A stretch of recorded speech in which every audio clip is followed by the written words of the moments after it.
എറണാകുളം അങ്കമാലി അതിരൂപതയിലെ ഏകീകൃത വിശുദ്ധ കുർബാനയർപ്പണവുമായി ബന്ധപ്പെട്ട് സീറോ മലബാർ സഭാധ്യക്ഷന്മാർ റാഫേൽ തട്ടിലും സിനഡ് പിതാക്കന്മാരും ഒപ്പിട്ട നിർണായക രേഖ പുറത്ത്.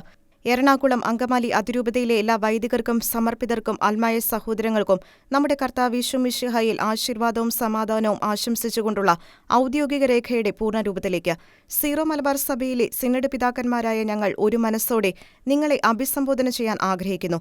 നമ്മുടെ സഭയുടെ ഏകീകൃത രീതിയിലുള്ള വിശുദ്ധ കുർബാന എറണാകുളം അങ്കമാലി അതിരൂപതയിലും 2023 ഡിസംബർ 25 മുതൽ നടപ്പിലാക്കണമെന്ന് പരിശുദ്ധ പിതാവ് ഫ്രാൻസിസ് മാർപ്പാപ്പ വീഡിയോ സന്ദേശത്തിലൂടെ വീണ്ടും ആഹ്വാനം ചെയ്തിരുന്നല്ലോ. നമ്മുടെ പരിശുദ്ധ പിതാവ് പൈതൃകമായ സ്നേഹത്തോടെ നൽകിയ ഈ ആഹ്വാനം കത്തോലിക്ക വിശ്വാസികൾ എന്ന നിലയിൽ നിങ്ങളെല്ലാവരും ഹൃദയപൂർവ്വം സ്വീകരിക്കുകയും മാതൃകാപരമായി നടപ്പിലാക്കുകയും ചെയ്യണമെന്ന് ഞങ്ങൾ സ്നേഹപൂർവ്വം അഭ്യർത്ഥിക്കുകയാണ്. തിരുസഭയുടെ തലവൻ എന്ന നിലയിൽ പരിശുദ്ധ പിതാവിനെ അനുസരിക്കാൻ നമുക്ക് കടമയുള്ളതിനാൽ അഭിപ്രായ ഭിന്നതകൾ മറന്ന് കത്തോലിക്ക സഭയുടെ കൂട്ടായ്മയുടെ സാക്ഷ്യം നിങ്ങൾ നൽകുമെന്ന് ഞങ്ങൾ പ്രത്യാശിക്കുന്നു.